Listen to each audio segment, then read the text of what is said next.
Okay, so I'm all set up and ready to start Tigris and Euphrates. Let's see how it plays out. Now, I've decided to keep everything out in the open, but nobody's aware of what anybody else has. I just find it easier to play a game like this in that fashion. If it was cards, I would put them face down. I'll try not to look at people's stuff.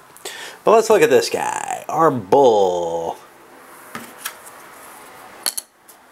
Clean up from my crappy ass introduction. Alright, well, he's got some interesting things. He's got a couple of priests and some rivers. Rivers to me mean I should be setting up somewhere near a river. I'm going to throw a king down because I got two different colors to place. I think that makes the most sense. Now here's the problem with putting a king down right away is I got to put another, I don't have him available for elsewhere. But I think that's okay. Actually, because of that river location, somebody else will probably put a river dude down. So I'm going to put a water guy.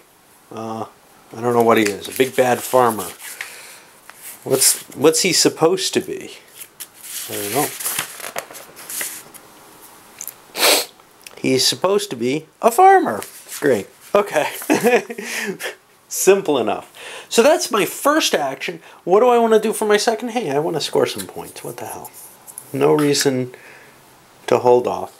And now, well, now I open up this bag, grab out a blue piece, and draw another piece for him.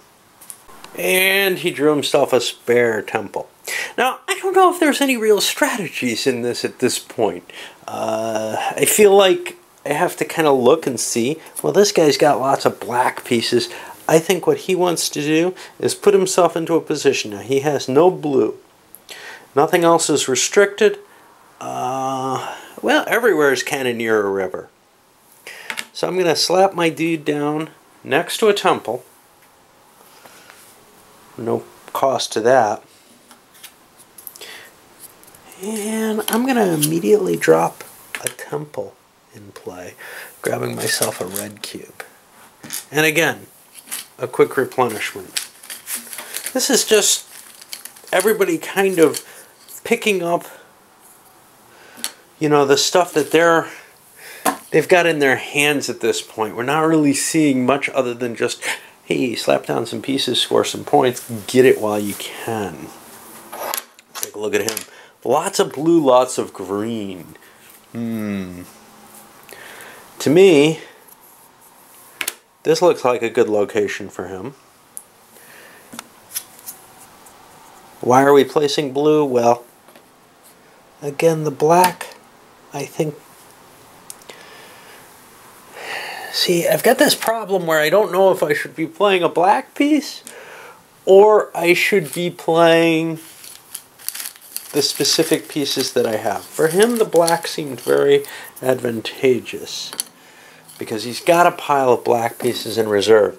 So even if he, runs out of, or even if somebody else comes into that area and challenges him and makes it so he can no longer play the pieces he wants to, he's at least got the blacks that he can score some cubes off of. Of course, you want this balanced progression of points, but early on even that doesn't matter too much because you're just playing this out to grab enough points across the board, as many as you can, and then you can work to fill in the gaps as you go.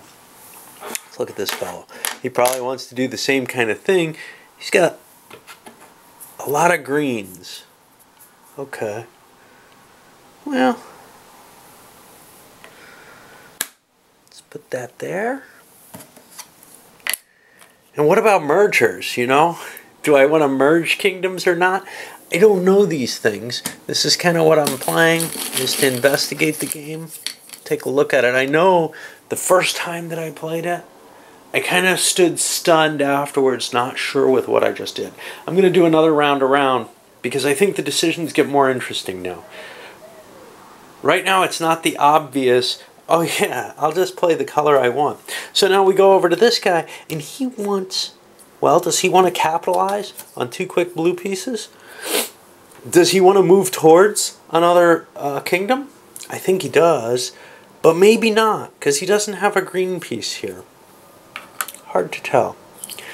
But we'll move him down towards there and grab 2 more blues.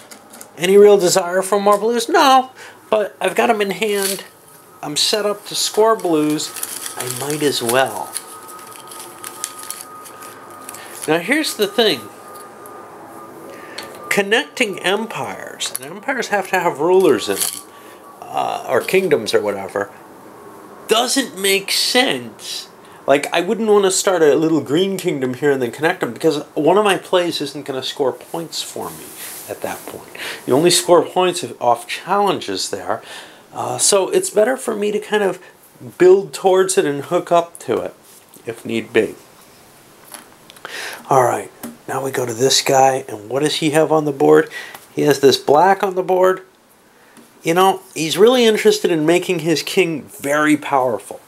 Surrounding his king with pieces makes him more powerful. And then I'm going to play a green piece because I can score the black pieces pretty much whenever I like. I'm going to throw this green piece over here and grab a quick green chip. And again, 2 quick counters. And the thinking isn't really getting too much more detailed, but you can see it's beginning to flesh itself out. I'm trying to score the most cubes I can as quickly as possible, though. Still. Okay, so this guy, good at blues. He figures, might as well grab some more blue cubes. Does it make sense to connect them? I don't know. You know, but they're as connected as they can be next to his own territory. You know, he's separated from them by 1 temple, so it's not that bad a thing. Let's go to this guy. Now, he's got green. Here's his interesting thing. Since he has a green guy there, hooking up to other cities is actually kind of cool for him. He'd like to do that. So he's going to continue playing green cubes. May not be what he wants to do for long, but if he can get these 2 cities together, he gets a wild card, which is awesome, I think. Alright.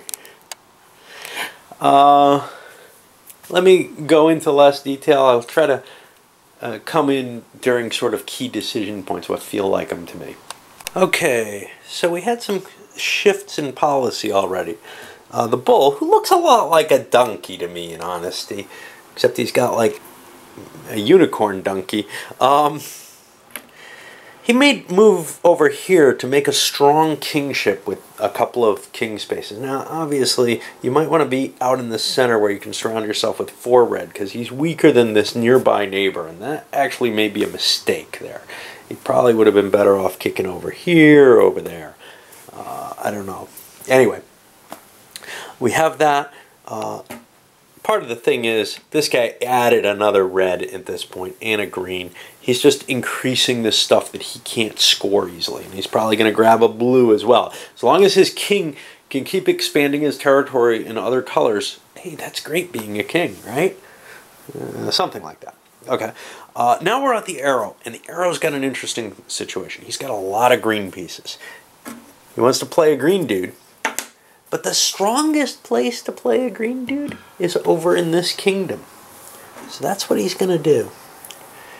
He's going to drop his green dude there. And he's going to play a green piece. Because now he's a strength 3 green dude. He couldn't challenge this necessarily terribly easily. So here's the thing. Let's say he did challenge. Let's say he did go in to challenge the lion up here. The problem is, the lion, first of all, has a bonus right away of a temple. Now, he could play right against him. Right? Let's see how this works. Because the internal contact is just based on temples. Yeah, he didn't have temples, so there's no guarantee he'd get anything from his play. He might drain something from his enemy. Now, on ties, the defender wins, which makes sense. You got to have some result. But over here, playing it here, he's already building up a strong point. If there is a connection, he's as strong as this green. And he's also kind of close to other areas, so he could snag some treasures this way. It all seems like a positive thing to have done. I'm not sure where the lion's going, so I'm going to just cut off again and think about that during that time. Pretty easy for him. He just spread a couple more green pieces, grabbing the cubes for them, connected up, and grabbed himself one of those wild cubes, the treasure spaces. That's kind of cool. He's now got a big kingdom, a lot of green power to defend himself if he collides with this kingdom, which he may want to do. On the other hand, he doesn't have many green pieces left. It's just an interesting situation to see as these grow. Now, there's another thing which I haven't really been trying to aim for, which is building those 4 blocks. Because remember, they score you points every turn. There aren't a lot of places where you can build a blue 4 block on the board. I think that's the only one. That was kind of a comment against it, was that was very hard to do. I don't know. And it's been updated in the newer board. Alright, well, we'll do another time around at least before we load this up. Whoa! Yeah, we're beginning to see some interesting territorial challenging going on here. I don't remember what the last half did. The pottery, I think he expanded down to the river here. That was his goal. And the donkey didn't really do much either in terms of his overall. I don't really remember. But what we got interesting is when we come to the bow and arrow, he places a red priest here and strengthens both of his pieces a little bit. This means if he comes up against another blue territory over here, well, he's got a lot of blues to protect him, but he's worried somebody might take his arrow away from him, his power base here. So by putting this and a red piece at the same time, he gets the cube for the red piece and gets 2 protected pieces. That seems kind of nice. Well, the lion says, hey, I can do something similar over here, because I think these are going to join up, and this has a lot of red, so I'm going to be in a more powerful position, dominating this whole territory, and that's kind of an interesting threat there. Which way makes the more sense? Who knows? I mean, it's really, it's very confusing to me to play this game, and I like that about it, but it is definitely a weird aspect to it. Not knowing what to do, what's going to work at all. It just, it boggles my mind, and that's really why I picked it up, is because I did want to see this play out, see what starts happening with it. Anyway, I'll load this one up.